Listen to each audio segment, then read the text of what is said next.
চীনে মাত্র ৩ মাস বয়সের এক নবজাতক শিশু গুরুতরভাবে অসুস্থ হয়ে নিবিড় পরিচর্যা কেন্দ্রে ভর্তি হয়েছিল। তার এই আকস্মিক অসুস্থতার মূল কারণ ছিল তার বাবা মায়ের একটি মারাত্মক অসচেতনতা। তারা শিশুটির কৃত্রিম দুধ বা বেবি ফর্মুলা তৈরি করার সময় সাধারণ পানির বদলে সবজির রস ব্যবহার করেছিলেন। এর কিছুক্ষণ পরেই শিশুটি অসুস্থ হয়ে পড়লে চিকিৎসকেরা পরীক্ষা করে জানান যে সে নাইট্রাইট বিষক্রিয়ায় আক্রান্ত হয়েছে। দক্ষিণ চীনের গুয়াংডং প্রদেশের ঝংশান নারী ও শিশু হাসপাতালে শিশুটিকে অত্যন্ত দ্রুততার সাথে নিয়ে যাওয়া হয়েছিল। হাসপাতালে পৌঁছানোর সময় শিশুটির সারা শরীরের স্বাভাবিক রং বদলে গিয়ে সম্পূর্ণ বেগুনি আকার ধারণ করেছিল। একই সাথে তার ঠোঁট দুটি নীলচে বেগুনি হয়ে গিয়েছিল এবং তার প্রচণ্ড রকমের শ্বাসকষ্ট দেখা দিয়েছিল। শিশুটির বাবা মা চিকিৎসকদের জানান যে কৃত্রিম দুধ পান করানোর অল্প সময়ের মধ্যেই এই উপসর্গগুলো দেখা দেয়। তারা আরও জানান যে সাধারণ পানির চেয়ে সবজির রস অনেক বেশি পুষ্টিকর হবে ভেবেই তারা এই কাজ করেছিলেন। তারা মূলত ভালোবেসে শিশু খাদ্য তৈরিতে পানির বিকল্প হিসেবে সিদ্ধ করা সবজির ঘন রসটি ব্যবহার করেন। তবে হাসপাতালে 2 দিন নিবিড় চিকিৎসা ও সঠিক পরিচর্যার পর জুন মাসের মাঝামাঝি সময়ে শিশুটি সুস্থ হয়ে বাড়ি ফেরে।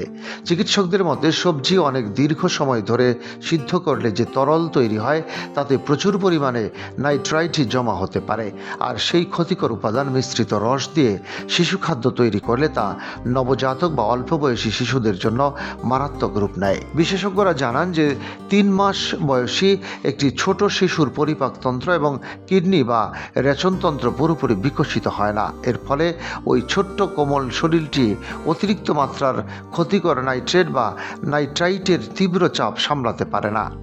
চিকিৎসকদের ব্যাখ্যা অনুযায়ী এই নাইট্রাইট মানবদেহের রক্তে প্রবেশ করলে রক্তের স্বাভাবিক অক্সিজেন বহন ক্ষমতা কমে যায়। শরীরের কোষে কোষে প্রয়োজনীয় অক্সিজেন না পৌঁছানোর কারণে এই শিশুটির ঠোঁট, ত্বক এবং নখ বেগুনি ও নীলচে হয়ে গিয়েছিল।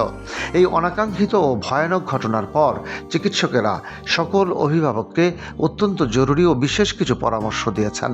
তারা বলেছেন যে শিশু খাদ্য প্রস্তুত করার ক্ষেত্রে কোনো পরীক্ষা নিরীক্ষা না করে শুধুমাত্র হালকা গরম পানি ব্যবহার করতে হবে। তারা কঠোরভাবে সতর্ক করেন যে ফর্মুলার দুধ তৈরিতে কখনোই সবজি রস বা ভাতের মাড় ব্যবহার করা উচিত নয়। এমনকি কোনো ধরনের ফলের রস কিংবা ঘরে তৈরি কোনো সুস্বাদু স্যুপও পানির বিকল্প হিসেবে দেওয়া যাবে না।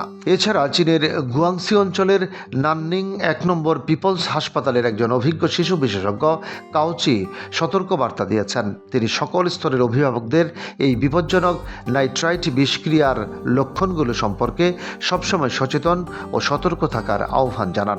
তিনি পরিশেষে বলেন যে শিশুদের শরীরে এমন কোনো অস্বাভাবিক উপসর্গ দেখা দিলে দেরি না করে দ্রুত হাসপাতালে নিয়ে যেতে হবে।